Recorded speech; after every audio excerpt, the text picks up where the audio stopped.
mengemban amanah, dan kemudian wahamalahal insan, dan manusialah yang siap untuk mengemban amanah. Kata al-insan ini tentu dimaknai bukan sekedar manusia dalam arti setiap manusia, tetapi manusia yang punya mas'uliyah, manusia yang punya kejujuran, manusia yang punya as-sidq, manusia yang punya harapan yang besar. Karena amanah sesuatu yang besar hanya akan mungkin dilakukan dan diemban oleh manusia yang besar. Dan kehidupan ini akan berakhir juga dengan amanah. Mata sa'ah, para sahabat bertanya kepada Rasulullah SAW, kapan ya Rasul terjadinya kiamat? Maka Rasulullah SAW menyebutkan, idza duyi'atil amanah, jika amanah itu dihilangkan, jika amanah itu dilalaikan, jika amanah itu tidak kembali dilaksanakan oleh manusia. Wa kaifa idha'atuha, dan bagaimana hilangnya amanah, yaitu idza wusidal amru ila ghairi ahlihi fantadhiris sa'ah, apabila satu urusan itu tidak diserahkan kepada yang memiliki kapasitas di bidangnya, maka tunggulah saat hadirnya kiamat. Bahkan Rasulullah SAW memprediksi ketika Allah berfirman bahwa awalnya sebuah kehidupan adalah amanah, maka kemudian Rasulullah memprediksi akhir dari kehidupan adalah juga ketika hilangnya amanah dari pundak setiap manusia.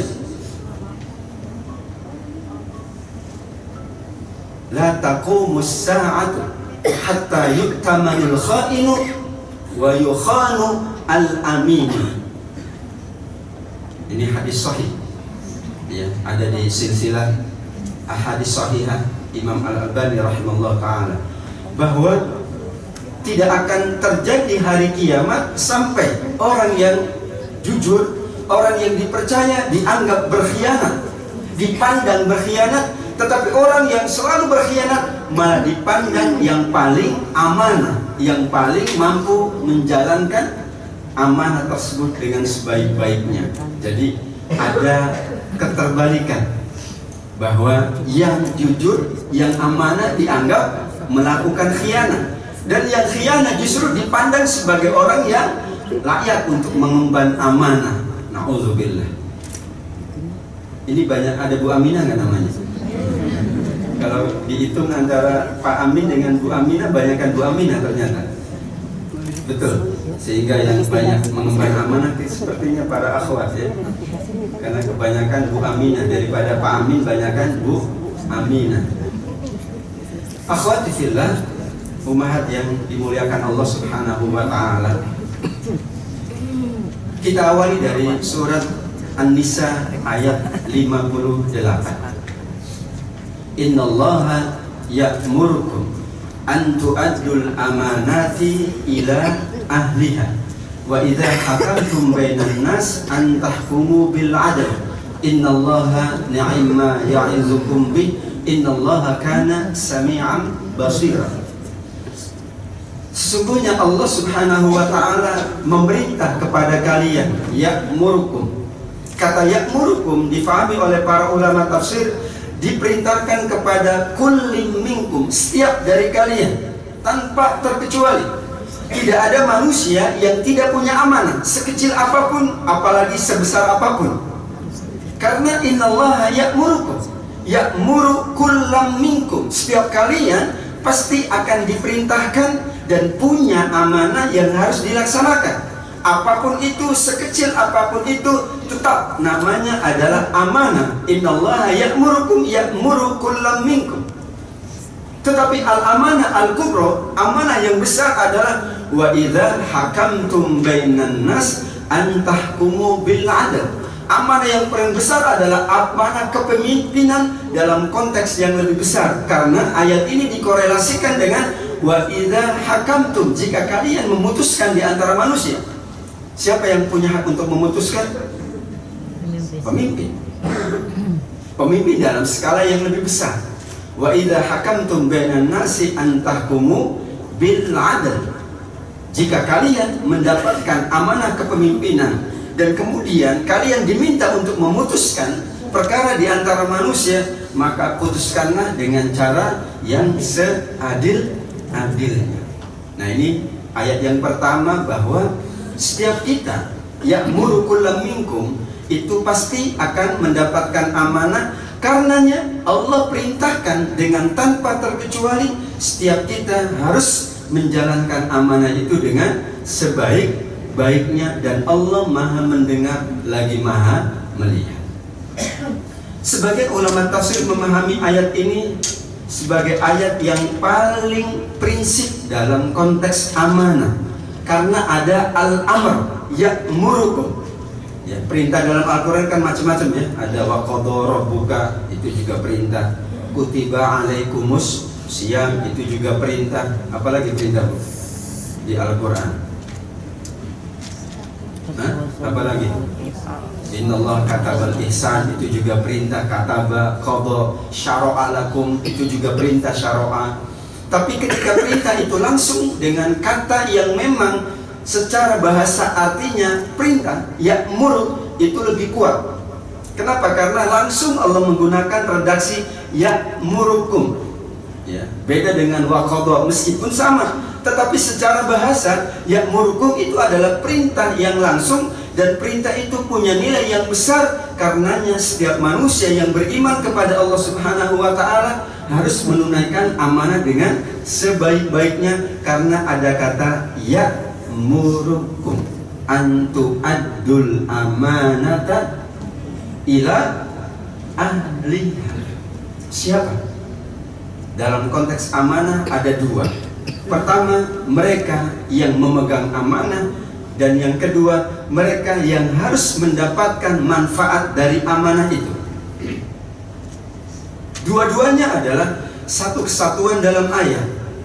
Tidak mungkin amanah itu dikatakan mampu dijalankan oleh seseorang yang menerima amanah, manakala orang yang mendapatkan manfaat dari amanah itu mengatakan, kami tidak mendapatkan apa-apa manfaat dari amanah Anda. Ya. Jadi seseorang tidak mungkin mengaku dirinya sudah menjalankan amanah dengan sebaik-baiknya jika ahluha, mereka yang kemudian seharusnya mendapatkan amanah mendapatkan manfaat dari amanah itu, mengatakan tidak. Makanya ini yang penting. Ya. Selalu Rasulullah SAW sebelum wafatnya juga mengatakan, hal ballagtu, apakah aku sudah menyampaikan? Apakah kalian sudah mendapatkan manfaat dari apa yang aku lakukan? Ketika kemudian manusia tidak mendapatkan manfaat, padahal manusia adalah ahluha, mereka yang harus mendapatkan manfaat, berarti kita belum menjalankan amanah dengan sebaik-baiknya. Berarti kita harus tanya konstituen kita, gimana? Kehadiran saya memberi manfaat enggak? Atau banyak enggak manfaat yang sudah didapatkan dari kehadiran kita? Kehadiran manusia memberikan manfaat kepada seluruh genap makhluknya. Karenanya ketika manusia mampu mengemban amanah, maka ahluha nanti yang akan berbicara, ahluha nanti yang akan berucap, ahluha yang kemudian akan memberikan masukan-masukan, ahluha yang kemudian akan memberikan penilaian-penilaian. Wa qul i'malu, At-Taubah 105. Wa qul i'malu fasayarallahu amalakum wa rasuluhu wal mu'minun. Kalau di surat Al-Qalam, wa innaka la'ala khuluqin 'azim fasatubsirun wa yusirun. Kalau kita mengatakan Anda berada di akhlak yang mulia, fasatubsir, maka Anda akan dilihat, wa yusirun, mereka pula akan melihat. Apakah benar kita termasuk yang ya'murukum antu adul amanah? Maka ahliha itulah yang akan menilai, konstituen kita yang akan menilai, masyarakat yang akan menilai apakah kita termasuk yang menjalankan amanah. Seperti Rasulullah SAW khawatir sebelum wafatnya, malah Rasulullah bertanya kepada para sahabat radhiyallahu anhum, fahal balagh, dan itu disampaikan di Bukit Sofa, artinya di halayak ramai, dalam forum yang sangat besar, dalam majlis yang event yang sangat besar. Dan saat itu kemudian para sahabat ahluha mengatakan bala, bala, Bala 3 kali. Benar ya Rasul, benar ya Rasul. Wa nahnu minasyahidin, kami menjadi saksi bahwa Anda sudah melakukan amanah ini dengan sebaik-baiknya. Akhwati fillah, ayat yang ketiga adalah surat Al-Anfal ayat 27. Mohon maaf ya, banyak ayatnya, nggak apa-apa kan? Karena ini soalnya kuliah subuh ya. Nanti kalau bidangnya masuk ke manajemen, biar orang-orang manajemen, nah orang-orang training ya. Al-Anfal 27. Ya ayyuhalladzina amanu la takhunullaha war rasulah wa takhunu amanatikum wa antum ta'lamun wa'lamu annama amwalukum wa auladukum fitnah wa annallaha 'indahu ajrun 'azim. Ya ayyuhalladzina amanu la takhunullaha war rasulah wa takhunu amanatikum. Wahai orang-orang yang beriman, wa hamalahal insan, sebagian tafsir mengatakan al-mukmin. Tidak semua manusia, tapi al-mukmin, al-amin, itulah yang kemudian dikatakan sebagai al-insan. Makanya dengan alif dan lam menunjukkan sesuatu yang definitif. Ya ayyuhalladzina amanu la takhunullaha war rasul. Jangan kalian mengkhianati Allah dan Rasulnya. Dan kemudian juga jangan kalian mengkhianati amanah-amanah kalian. Wa antum ta'lamun, sedang kalian sangat mengetahui besarnya nilai amanah, konsekuensinya sebuah amanah, pertanggungjawabannya sebuah amanah, dan bagaimana amanah itu juga tidak hanya dinilai oleh Allah, tapi dinilai oleh masyarakat. Fasatubsiru wa yusirun. Allah menyebutkan larangan la takhunu, sehingga para ulama tafsir mengatakan memang al-amanatu lawannya adalah al-khiyanatu. Adil amanata ila manitamanaka, sampaikanlah, laksanakanlah amanah kepada yang memberikan amanah. Siapa yang memberikan amanah? Kalau jamaah yang memberikan amanah, maka jamaah itu yang akan menilai. Kalau masyarakat kemudian yang memberikan amanah, maka masyarakat itu akan menilai. Kalau kemudian Allah Subhanahu wa Ta'ala yang memberikan amanah, maka Allah yang akan menilai. Kalau kemudian Rasulullah SAW yang memberikan amanah, maka Rasulullah SAW menilai. Karenanya amanah yang tertinggi adalah amanah kita dalam konteks al-wajibatu ma'allah Subhanahu wa Ta'ala, yaitu amanah yang tidak mungkin tidak adalah amanah kita dalam menjalankan semua perintah Allah Subhanahu wa Ta'ala. Bahkan Imam Asy'uti mengatakan tidak mungkin orang itu mampu menjalankan amanatikum yang ketiga kalau amanah yang pertama kepada Allah tidak. Artinya parameter dan ukuran yang paling tinggi adalah saat kita mampu menjalankan wajibat amanat kita dengan Allah, maka amanah kepada yang lain akan mudah dijalankan. Tetapi ketika kita tidak mampu menjalankan amanah yang paling tinggi, yang paling agung nilainya, yaitu amanah dengan Allah, maka akan sangat berat juga menunaikan amanatu bil nas. Ya, amanah billah saja berat. Amanah bil Rasul berarti menjalankan sunnah-sunnah Rasulullah SAW, dan itu juga bagian dari amanah yang kedua. Barulah kemudian wa takhunu amanatikum. Allah tidak mengatakan la takhunu, sama dengan ya ayyuhalladzina amanu ati Allah wa atiur rasul wa ulil, nggak pakai atiu lagi. Ini juga sama. La takhunullaha war rasula, tiba-tiba wa takhunu, nggak pakai la, tiba-tiba wa takhunu amanatikum, seolah-olah dan kalian mengkhianati amanah-amanah gitu ya.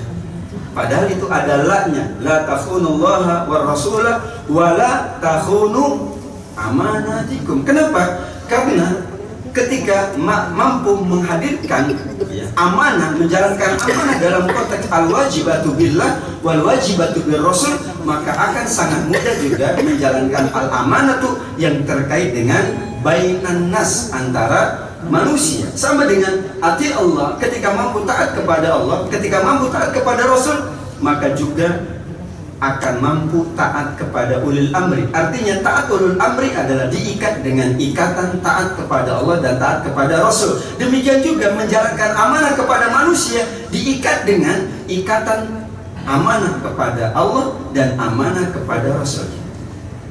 Mungkin gak manusia sangat kuat amanahnya kepada sesama manusia, tetapi tidak kuat menjalankan amanah kepada Allah? Mungkin gak? Atau sebaliknya, mungkin gak manusia itu kepada Allah kepada Allah sangat kuat menjalankan amanahnya, tetapi sesama manusia tidak kuat menjalankan amanah? Mungkin. Artinya, wah, sholat sunnahnya rajin, puasa sunnahnya rajin, tapi kepada manusia suka mengambil hak gitu. Hak apa aja, hak ngomong juga sudah diambil gitu. Nggak dikasih kesempatan ngomong, jadinya hakul kalam. Iya, karenanya ini secara simultan tiga ini, yaitu la takhunullah, jangan sekali-kali mengkhianati Allah, jangan sekali-kali mengkhianati Rasulnya, dan kemudian jangan sekali-kali mengkhianati amanah. Akhwati fillah, di sini amanah Allah menggunakan jamak, dalam arti amanah itu memang tidak pernah sedikit dan tidak pernah berkurang. Amanah itu justru semakin hari amanah semakin bertambah. Tidak ada yang mengatakan nakusotil amanah, amanah sekarang berkurang, kewajiban kita sudah mulai ringan karena kita sudah mendekati kiamat. Sekarang berkurang amanahnya karena sudah dekat kiamat. Kan berarti sudah berkurang, Bu, ya. Sudah dekat kiamat ini ngapain lagi gitu ya? Tidak. Sampai kalau ada biji kurma yang bisa kita tanam, itu kan amanah. Sampai kalau besok itu kiamat dan masih ada sebutir biji kurma di tangan kita dan bisa kita menanamnya, amanahnya adalah menanamnya. Padahal besok mau kiamat. Ini Rakornas ya. Rakornas, Bu, ya. Kalau besok kiamat tetap dijalankan Rakornas. Iya. Karena meskipun ini cuma nanam doang ya, nanam satu biji, kira-kira besok kiamat ya apa gunanya gitu, bahasa kitanya apa sih manfaatnya. Tetapi amanah itu justru akan bertambah. Izdadatil amanatu kullama izdadan nas. Amanah itu kata para ulama akan semakin bertambah ketika manusia bertambah. Dan manusia pasti bertambah. Meskipun ada LGBT, manusia tetap bertambah. Ya, karena esensi LGBT itu ujung-ujungnya adalah undang-undang dan ujung-ujungnya adalah kepunahan manusia. Itu disampaikan oleh Imam Ar-Razi rahimahullah ta'ala. Kebetulan saya baru menulis LGBT di majalah Gontor, Perspektif Al-Quran. Itu ternyata saya baca, ini Imam Ar-Razi tahun berapa? Sudah mengamati bahwa yang paling berbahaya adalah kepunahan manusia. Entitas manusia akan punah. Kalau kepunahan manusia berarti memang mendekati hari kiamat. Ya, kalau tidak ada yang mau melahirkan lagi, ya selesaikan begitu. Dan itu memang gaya hidup barat. Gaya hidup barat itu tidak mau menikah saja, tidak mau karena ada kewajiban. Punya keluarga nanti punya kewajiban. Itu mereka tidak mau. Kenapa? Makanya mereka populasinya berhasil katanya. Kenapa kemudian didukung juga oleh dunia internasional? Karena mereka memandang populasi dunia ini sudah membekak. Dalam catatan waktu Munas ya, ini juga baju Munas supaya ingat Munas ya.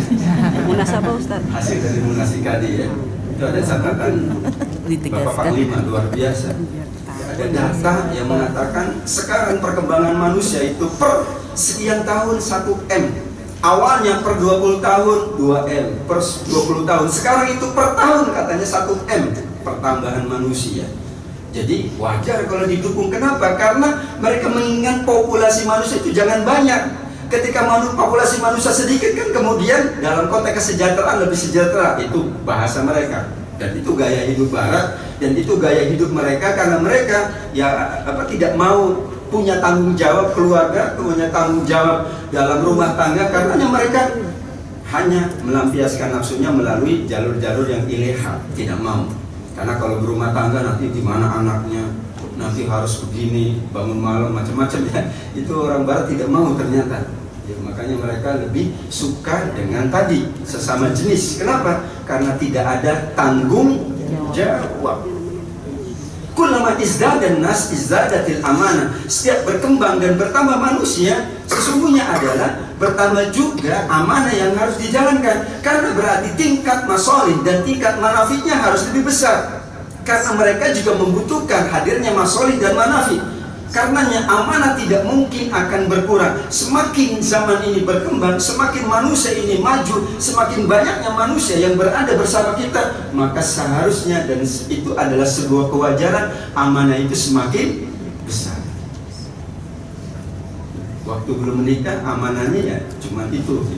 Setelah menikah punya amanah, setelah punya anak bertambah, kemudian berorganisasi bertambah lagi. Masya Allah. Al-amanah Allah menyebutkan dengan jamak, dan ini menunjukkan bahwa amanat itu memang tidak sedikit. Jika orang memahami amanah, tetapi orang akan menganggap amanah itu sedikit jika mereka tidak memahami amanah. Yang mereka pahami amanah itu hanya wajibat ma'allah, hanya wajibat ma'ar-rasul. Ketika sudah selesai haji, itu sudah selesai amanahnya. Kan saya sudah haji Pak Ustadz, udah dong. Seolah-olah udah menyelesaikan semua amanah. Maka Allah menggunakan amanatikum.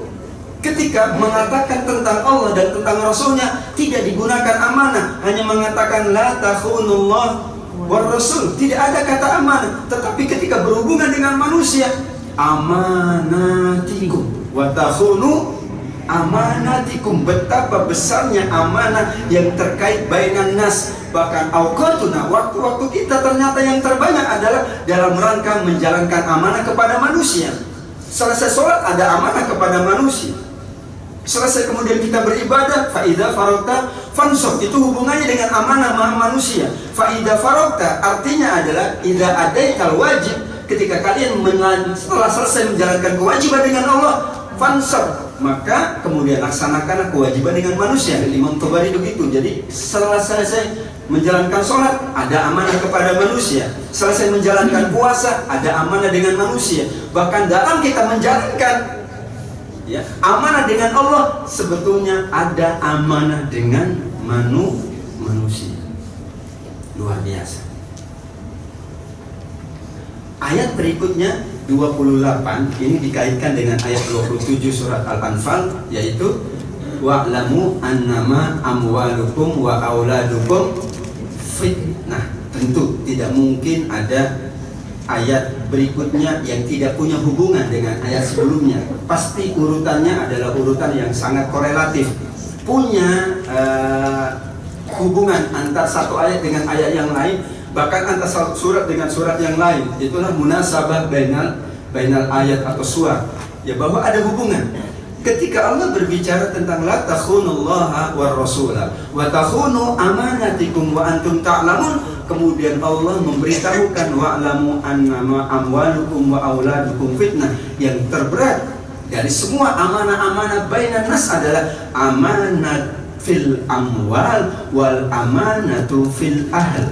Amanah terkait dengan persoalan mengurus harta, memanage harta, memanage kekayaan, memanage kepemilikan, dengan memanage keluarga.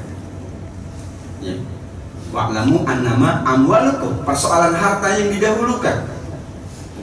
Bahkan tidak ada amanah yang tidak ada hubungan dengan harta sedikit pun. Ada nggak amanah yang nggak ada hubungan dengan harta? Memanage organisasi ini juga berhubungan dengan harta. Harta milik umat, aset milik umat. Karena yang kita kelola tentu sesuatu yang punya dampak kepada kemanfaatan manusia. Dan kemanfaatan yang dirasakan oleh manusia adalah umumnya konotasinya selalu dalam konteks al-amwal. Allah kaitkan antara watafunu amanatikum dengan Allah memberitahukan al-i'lam an al-amwal wal aulad, bahwa amanah yang terbesar dari kalian sesungguhnya adalah amanah ketika berhubungan dengan harta, ketika berhubungan dengan manusia, al-aulad, terutama manusia yang berada dalam lingkungan keluarga. Kenapa? Karena itulah yang akan menjadi catatan di hadapan Allah Subhanahu wa ta'ala.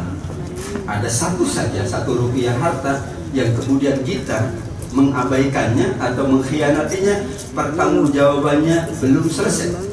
Rasulullah juga tidak akan mensolati jenazah yang masih punya kaitan amanah yang berkait dengan harta, yaitu hutang. Terus Berarti al-amwal ini itulah yang kemudian manusia juga tertarik untuk mengemban amanah karena ada al-amal. Padahal pada masa yang sama sesungguhnya di antara al-fitnah, di antara al-ibtila, ujian dalam kita menjalankan amanah juga adalah ujiannya pada al-amwal. Dan itu dengan jamak ya, ini ilustrasi saja. Allah menggunakan inama amwalukum, hartamu dalam jumlah banyak. Itu ujiannya lebih besar dari hartamu dalam jumlah yang sedikit. Tapi kita berlomba-lomba untuk harta yang banyak. Berarti kita siap untuk mendapatkan amanah yang besar. Tapi tidak perlu khawatir, karena Allah mengakhiri ayatnya wa annallaha indahu ajrun azim. Ketika kita mampu mengelola amanah dengan sebaik-baiknya, amanah yang sangat banyak, maka di sisi Allah adalah ajrun azim, pahala yang juga besar. Disesuaikan dengan besarnya amanah, disesuaikan dengan kuantitas amanah tersebut, disesuaikan dengan skala amanah yang diembannya. Ketika amanah yang diembannya adalah besar, maka ajrunnya lebih azim. Dan ketika yang amanah yang diembannya lebih sedikit, ajrunnya juga tidak azim, gitu ya. Enggak ada yang tidak azim ya. Karena Allah menyebutkan wa annallaha indahu ajrun azim. Dalam kaidah tafsir, antara akhir ayat dengan awal ayat itu hubungannya sangat dekat. Bahwa tidak mungkin kita memahami awal ayat tanpa memahami akhir ayat. Akhir ayat itu kunci dari memahami awal ayat. Ketika Allah menggambarkan bahwa amanah itu semakin besar dan semakin berkembang, tidak akan pernah berakhir sebuah amanah, karena manusia memang sudah menawarkan diri untuk menjalankan amanah itu. Tetapi besarnya amanah, banyaknya amanah, semakin berkembangnya amanah, justru membuka abwab al-ajab, pintu-pintu pahala. Jadi kita berlomba-lomba menjalankan amanah itu yang kita kejar. Tapi kalau orang lain berlomba-lomba mengejar amanah karena ada al-amal, ada harta, meskipun pasti kita sangat yakin di antara ajrun azim yang Allah hadirkan tidak sekedar dalam konteks ukhrawi, tapi ajrun azim juga dalam konteks duniawi. Al-barakatu ma'al harakah, bahwa keberkahan itu akan semakin besar ketika banyak harokah-harokah, ketika banyak kegiatan-kegiatan, aktivitas-aktivitas yang kita lakukan. Saya ingat pesan Ustaz Satori ya, ketua umum kami di IKI. Beliau sudah pesan, sering kan, ini kita nggak punya modal Ustaz untuk bergerak ya, beliau katakan al-barakatu ma'al harokah. Tidak mungkin sebelum bergerak minta modal, gerak dulu nanti modal Allah kasih gitu ya. Jadi kan kadang-kadang gitu ya, ini nggak punya dana ini kita bagaimana mengadakan acara, kerjakan dulu acara, itu modal akan mengalir, ternyata benar.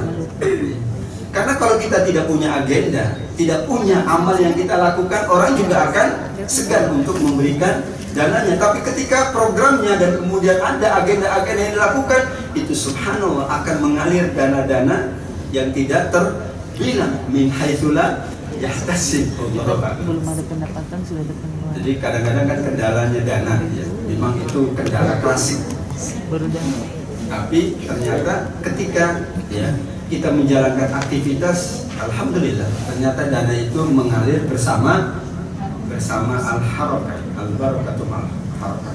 Akhwatifillah, Rasulullah Shallallahu Alaihi Wasallam menggambarkan tentang bagaimana seorang yang paling amin. Karenanya level yang melekat pada Rasul adalah al-amin. Dan itu berarti Rasulullah menjalankan amanahnya dengan sebaik-baiknya. Bahkan level al-amin bukan pertama kali justru disematkan oleh orang-orang yang beriman dengan Rasulullah SAW, tapi disematkan oleh masyarakat yang notabene belum beriman kepada Rasul.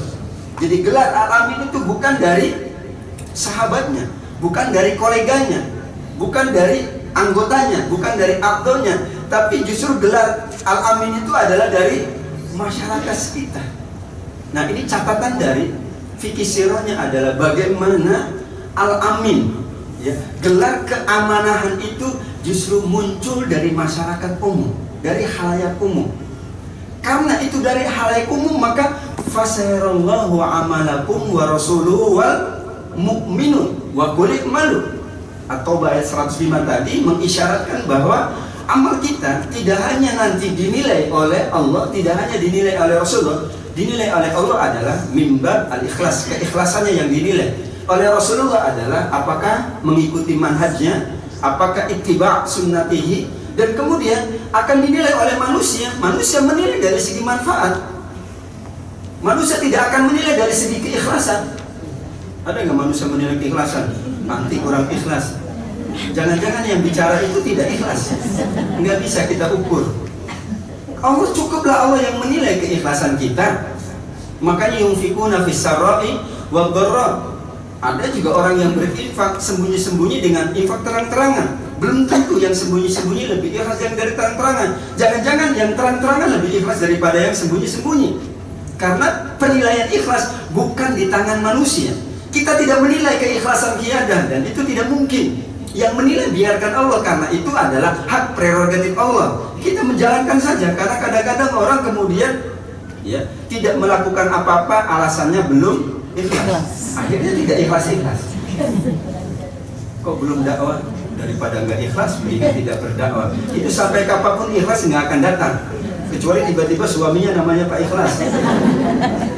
Aman. Atau anaknya tiba-tiba lahir dinamakan Ikhlas. Alhamdulillah, ikhlasku sudah datang.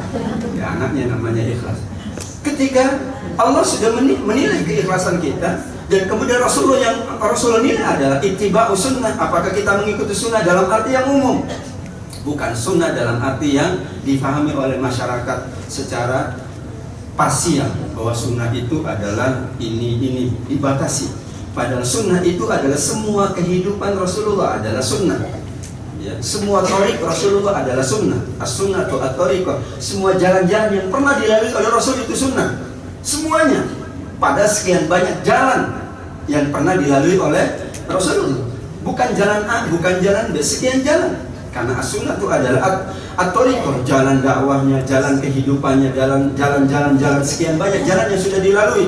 Nah, banyak kemudian hanya menitik beratkan atau memfokuskan sunnah pada jalan al-ibadah al-mahdhah. Ini sunnah. Sementara yang lain dikatakan bukan sunnah. Dan itu dalam fikih sebetulnya sunnah itu tidak tepat kalau didefinisikan. Sunnah itu kalau kita melaksanakannya dapat pahala, tidak melaksanakannya tidak apa-apa. Kenapa? Pilihannya pasti kita tidak apa-apa. Ya. Karena ada kata tidak apa-apa, itu tidak tepat. Sunnah itu apabila kita jalankan, kita mengikuti sunnah, mengikuti Rasulullah SAW, dan pahalanya besar mengikuti sunnah Rasul. Ya. Dan tidak menjalankannya adalah durhaka kepada Rasul. Kenapa? Karena diperintahkan kita mengikuti Rasul. Tapi kalau dalam sholat begitu, ini dalam ibadah yang lain, dalam aktivitas yang lain, sunnah Rasulullah SAW adalah menjadi patokan kita dalam menjalankan kehidupan. Jadi ittiba'us sunnah itu yang akan dinilai oleh Rasul SAW. Dan kemudian yang terakhir, al-mu'minun, masyarakat, manusia yang beriman, khususnya masyarakat secara umum, tidak menilai kita dari keikhlasan, tidak menilai kita dari yang tidak mereka rasakan. Yang mereka nilai adalah apa yang mereka rasakan. Lah, ini nggak ada manfaatnya, buat apa? Ya, manafiknya, memang manafik yang mereka inginkan. Manafik itu bisa duniawiyah, bisa ukhrawiyah. Manafik itu tentu tidak hanya dalam konteks duniawi saja, materi. Tapi manafik ketika ada ketenangan, itu juga manafik. Ketika mereka merasakan sesuatu yang berbeda, itu juga manafik. Ketika merasakan keberkahan, itu juga manafik. Kita juga harus sadarkan masyarakat bahwa manafik itu tidak selalu dalam konteks materi. Karena kadang-kadang dibawa oleh opini bahwa manafik itu harus materi. Kita katakan manafik adalah ketenangan. Manafik adalah ketika kita menjalankan kehidupan ini dengan nyaman. Manafik itu manakala yaitu man kana yu'minu billahi wal yawmil akhir fala yu'zi jarahu. Orang al-muslimuna man salimal muslimuna min lisanihi wa yadihi. Orang muslim itu ya dicirikan oleh Rasul sallallahu alaihi wasallam manakala orang lain merasakan nyaman, tidak mendapatkan luka dengan mulutnya, dan nyaman tidak mendapatkan sesuatu yang dia tidak nyaman dengan perbuatan tangan atau kakinya. Berarti kan ada kenyamanan. Itu bagian dari al-mu'minun, para masyarakat orang-orang beriman akan menilai. Mereka menilai dari segi al-manafi' wal masalih, dan kita katakan al-manafi' wal masalih tidak hanya duniawiyah, tetapi lebih dari itu, al-manafi' wal masalih yang bersifat nafsiyah, yang bersifat khairiyah, yang bersifat ruhiyah. Ketika masyarakat semakin taat kepada Allah, itulah manfaat kehadiran kita. Ketika masyarakat sudah lebih baik dalam menjalankan kehidupan ini, mengikuti panduan Allah dan Rasulullah, berarti sudah ada manafi. Dan dakwah di antara manafi tentu adalah iktarul khair kepada manusia, memperbanyak kebaikan-kebaikan. Apakah itu khairiyah nafsiyah, khairiyah ruhiyah, terutama kalau mungkin adalah khairiyah iktisadiyah, bagaimana secara ekonomi. Tapi ketika kita tidak mampu, kita sudah menghadirkan kebaikan-kebaikan kepada manusia. Akhwati fillah, yang terakhir ingin saya sampaikan pada kesempatan yang baik ini bahwa al-amanatu ya, la tunalu illa bil jidd. Amanah itu tidak mungkin kita dapat melaksanakannya kecuali dengan kesungguhan. Betapa Rasulullah bersungguh-sungguh menunaikan amanah. Kesungguhan itu dilihat dari waktu, kesungguhan itu dilihat dari pengorbanan. Yujahiduna bi amwalihim wa anfusihim, jahidu bi amwalikum wa anfusikum. Ada kesungguhan yang sangat besar dari semua yang dilakukan oleh Rasulullah SAW. Sehingga mungkin pernah saya sampaikan bahwa sering kita menyebutkan alhamdulillah ala kulli hal. Itu nggak bagus. Dalam bahasa dakwanya nggak bagus. Berapa yang hadir? 50% Ustaz, alhamdulillah ala kulli hal, kan nggak bagus. Karena kalau alhamdulillah ala kulli hal dalam dakwah kita, bahasa kita itu disebutkan tidak optimal, ya kan? Gimana nilainya? Alhamdulillah ala kulli hal 5, itu kan bahasa Jawanya masih untung. Nah itulah ya, bahasa kita kan sering menggunakan alhamdulillah ala kulli hal. Tapi kalau 100% kan nggak pakai ala kulli hal, alhamdulillah tercapai 100%. Tapi kalau 50 itu pakai ala kulli hal. Ya, iktidar kita pakai ala kulli hal, apologinya. Ya. Gimana yang hadir banyak? Alhamdulillah ala kulli hal 40%. Nah, itu kan. Jadi dalam ini juga harus bukan berarti salah kalau kita mengatakan alhamdulillah ala kulli hal, tetapi dalam konteks manajemen tentunya ini adalah sesuatu yang harus dikoreksi bahwa al-jidd, kesungguhan dalam menjalankan amanah ini adalah juga sunnah Rasulullah SAW. Tidak ada, ini konteks kepemimpinan ya, tidak ada para sahabat yang kemudian berhenti menjalankan amanah padahal masih ada nyawa di ruh mereka, ada ruh di dalam badan mereka. Makanya KP ini beda kalau kita konteks kepemimpinan. Dulu kepemimpinan itu adalah madal hayat, sampai meninggal dunia. Tidak ada kemungkinan yang kemudian berakhir di tengah jalan. Kalau sekarang dibatasi 2 kali, karena memang tidak amanah soalnya. Kalau amanah kita sampai selesai juga boleh gitu. Tapi kalau kita baca ini dari satu perspektif saja, kalau kita baca semua para pemimpin dari mulai Rasulullah, para sahabat, dan kemudian sekian banyak daulah, Bani Umayyah, Bani Abbasiyah, mereka menyelesaikan kepemimpinan sampai menghadap Allah. Apa buktinya? Berarti mereka sangat amanah. Tidak terjadi hal-hal yang kemudian di tengah jalan ada dan lain sebagainya. Kalau kita baca dari perspektif amanah, berarti amanah ini tidak akan berhenti sampai kita menghadap Allah. Kenapa? Semua Rasulullah, para sahabatnya menyelesaikan amanah sampai mereka menghadap Allah Subhanahu wa Ta'ala. Tidak ada kemudian saya berhenti dari amanah ini. Kenapa? Saya sudah 2 kali. Meskipun kalau aturan organisasi begitu ya silakan. Tapi kalau kita baca ini perspektif yang satu, meskipun tidak harus kemudian jadi kedua kan, amanah itu bisa jadi yang lain. Tetapi bahwa mereka menjalankan amanah ternyata sampai, makanya dikatakan al-amanatu madal hayat, bahwa amanah itu sepanjang hidup. Kenapa? Karena semua pemimpin masa lalu dari Rasul dan para sahabatnya semuanya menyelesaikan amanah itu sampai mereka menghadap Allah. Tidak ada yang kemudian di tengah jalan mereka mengundurkan diri atau mengatakan afwan. Tidak tidak ya. Kenapa? Ini juga penting. Ya, tentu ada ADART, itu manusiawi sifatnya istihad untuk regenerasi dan bagaimana itu bagian. Tetapi tentu tidak harus dalam satu organisasi, misalnya kalau kemudian ada yang berikutnya. Tetapi bahwa bahasa kita secara perspektif ini, secara siro adalah bahwa ternyata al-amanah itu tidak akan pernah berakhir sampai kita menghadap Allah Subhanahu wa Ta'ala. Karena awal kehidupan kita adalah dari amanah, dan akhir kehidupan manusia juga akan Allah selesaikan dengan ketika manusia tidak menjalankan amanah. Dan amanah itu adalah madal hayah. Amanah itu sepanjang kehidupan, tidak mungkin kita berhenti atau berakhir atau kita pensiun dari amanah, tapi selalu dan akan terus menerus izdada al hayatu izdadatil amanah. Semakin kehidupan kita berkembang, semakin amanah itu ada, dan itulah bagian yang terbesar dalam kehidupan kita adalah al amanah.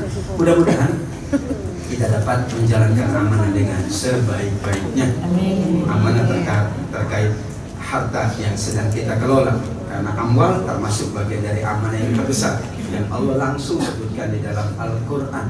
Di samping secara prinsip tentu amanah-amanah